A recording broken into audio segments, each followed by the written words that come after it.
Greetings everyone, my name is Etterville and welcome back to my Let's Play of Mega Man Treaty. In the last part, I defeated Quick Man and Napalm Man. And today, I'll be going to the westmost part of the base, the power regulator, in order to get the upgrade that Dr. Light wanted us to get in order to access this portion of the base. Anyways, we have these jumping robots, and the main hazard here are these electric pillars, which after a certain period of time will release bolts of electricity which will damage you on impact. Though it's possible to just jump over them. Here are these top swing robots, and here's a switch for opening the door.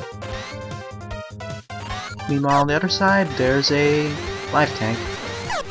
Now, I could have just taken the steps on the left side, but I'd rather just take this one, as to take those, you would need the floating platforms.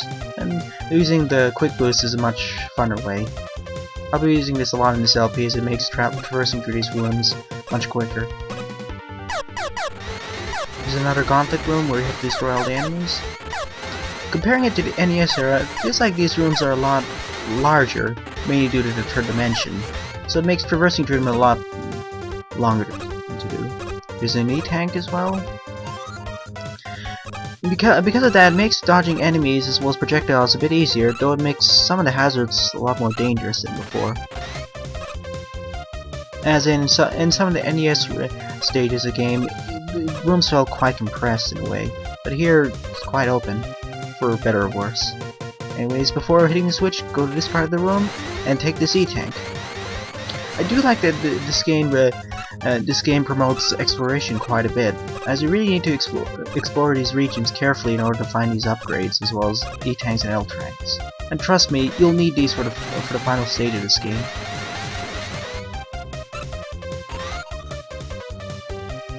Though sometimes the camera can get quite annoying for traversing through these territories, as demonstrated here.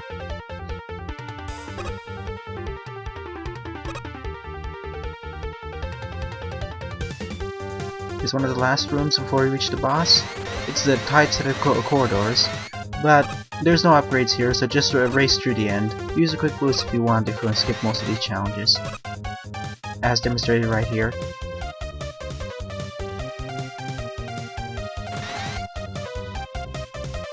Here's the last room before you get to the boss.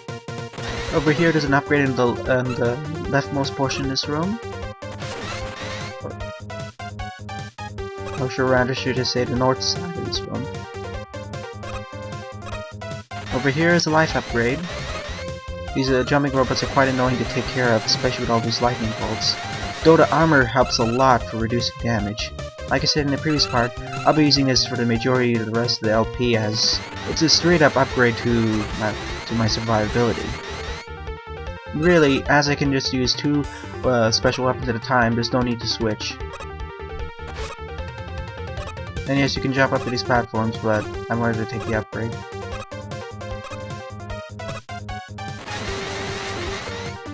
As demonstrated here, the armor is pretty nice for mitigating most damage.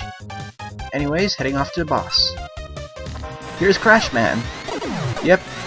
Comparing him to his original NES incarnation, this stage is quite different. Anyways, Crash Man's attacks are basically firing a set of green explosives at you, and then after a while firing those napalm bombs that Napalm was firing.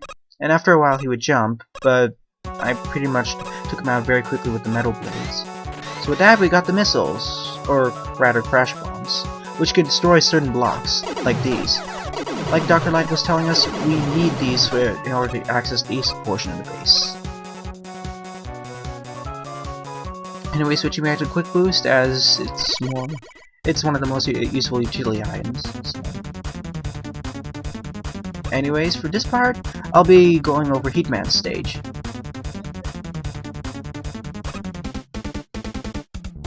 We already passed through this before when I had to reach the south portion of the base, but now I'm going through this proper. I could have gone through this earlier and reached the boss, but I really wanted the quick boost so I can get all the upgrades. Take out those tackle fires.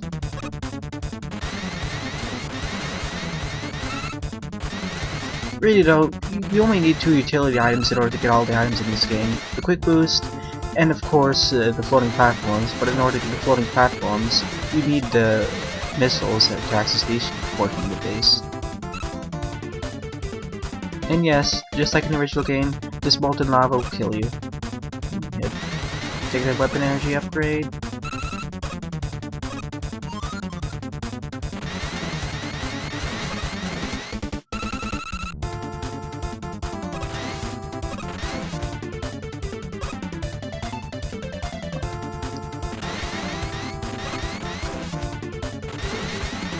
Honestly though, when comparing this game to Danny's games, I would say it's somewhat faithful to those titles, though with the limitation of the camera as well as the unlimited enemies that could be on the screen as well as shots.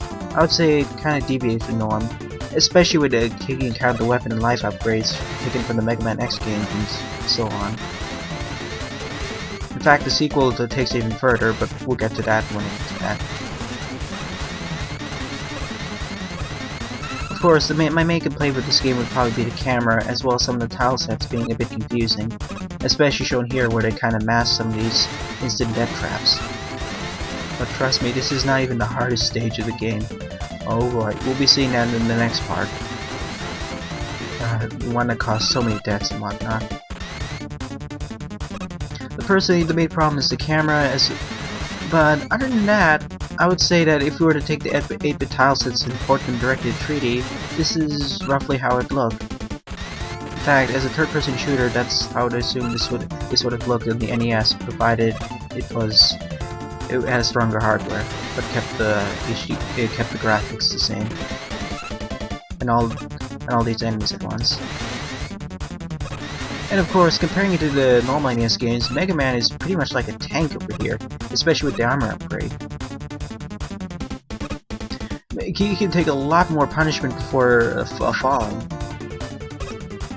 but it'll only last for a short while. Comparing how the last enemies found in later stages of the game can be quite damaging, especially the last stage with the boss gauntlet of sorts, as well as the final area secret enemies. They hit for a truckload of damage.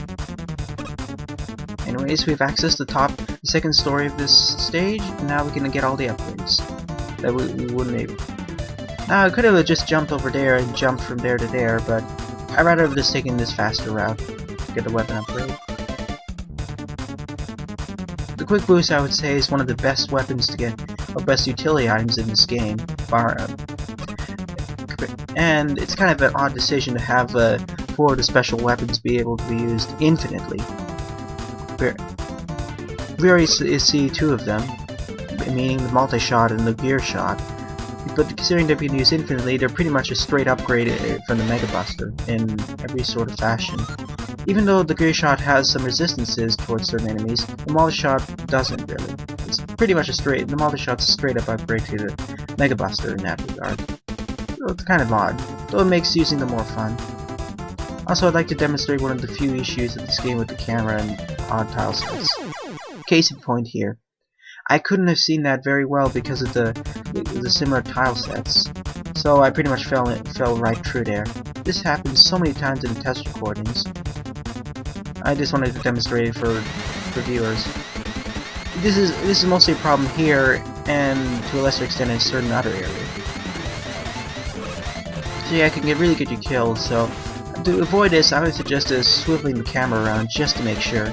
As if you've noticed, I did some of the jumps in sideways so I could see them in 3D, or rather 2D. Having a dynamic camera would have kind of helped with this game, though it would have been less faithful today if it was based in the NES. Anyways, take out these tackle fires to open the door.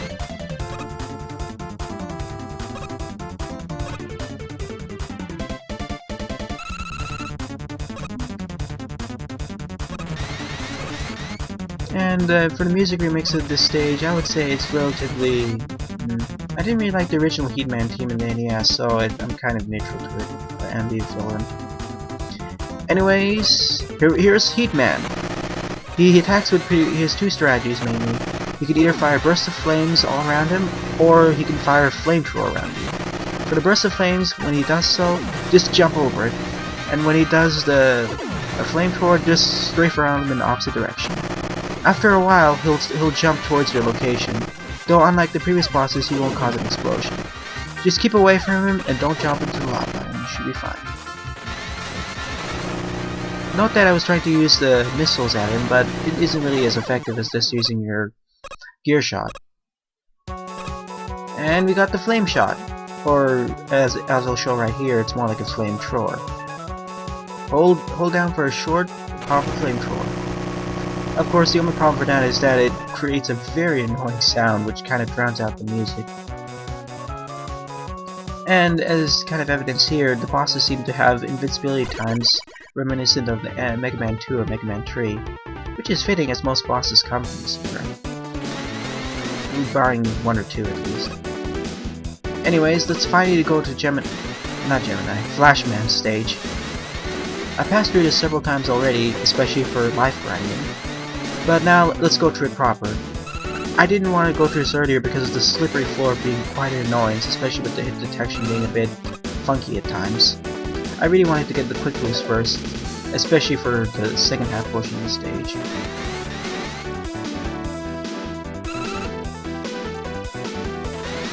And yeah, the music remixes, I pretty much like this music track quite a bit.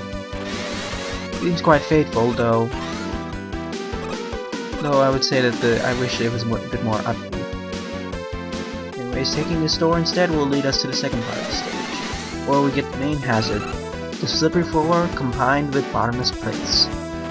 I can't tell you how many times I've died in my test runs due to falling in these bottomless pits, due to the ice physics as well as the 3D graphics making it a little bit confusing where you are. So I suggest jumping towards these sideways. But only if you get expert enough you can do it this way. There's a weapon energy upgrade to the left. It's a bit difficult to get without actually having the quick boost, but it's doable without it. Basically, you need to race towards this, jump here, turn left immediately, jump here, get the life upgrade, not weapon upgrade, my apologies, and jump back down. It's actually quite difficult, as you can very easily fall in the bottomless pit. So at the end, I decided to just use a quick boost to skip the hard portion of getting off. Kind of cheating, but it makes it easier. Also demonstrating the collision detection being a bit wonky here. Yep, got shunted off. Of course, what I really wanted to do was get this hidden E-tank right here. Don't touch the side, as it'll release the radio flashes. And these jumping penguins are quite an annoyance, as you can set off these radio flashes. Anyways, jump on these platforms. I was trying to be careful so I wouldn't fall off the other side. There's a switch, and getting across. Like before, suggest doing it sideways. And yeah, I won't be using a flamethrower until a little bit later, as it's quite an annoyance, as it drowns out the music and it has a very dull tone.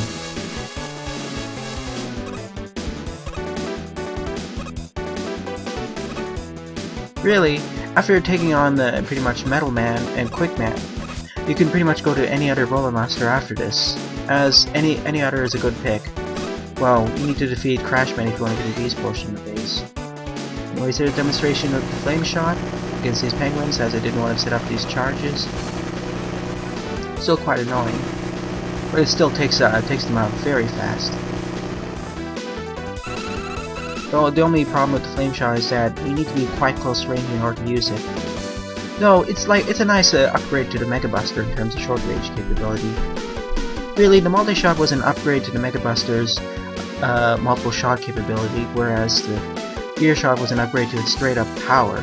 Whereas the flame shot was also upgraded to power, but more in terms of, but it also is a detriment to range.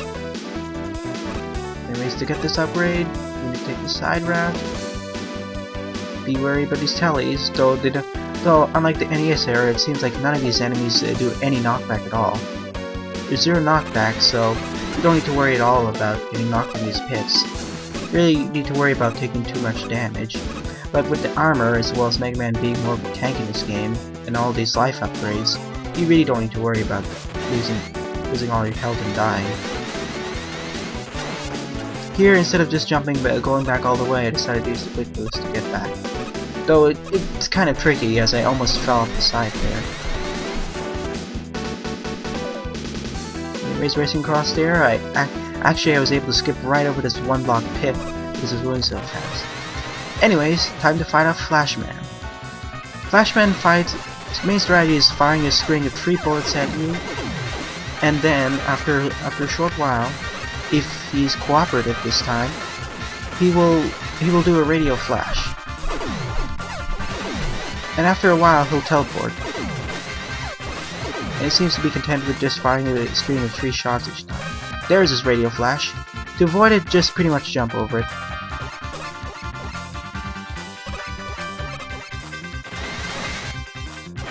And boom, he's down. And looking at the health bars, each Roadmaster seems to have quite different health bars. Like for Napalm Man having a huge one, Flashman having a short one. Anyways, we got the radio flash, which fires a flash of energy in a radius towards Mega Man, circular one, and you can do it while in midair.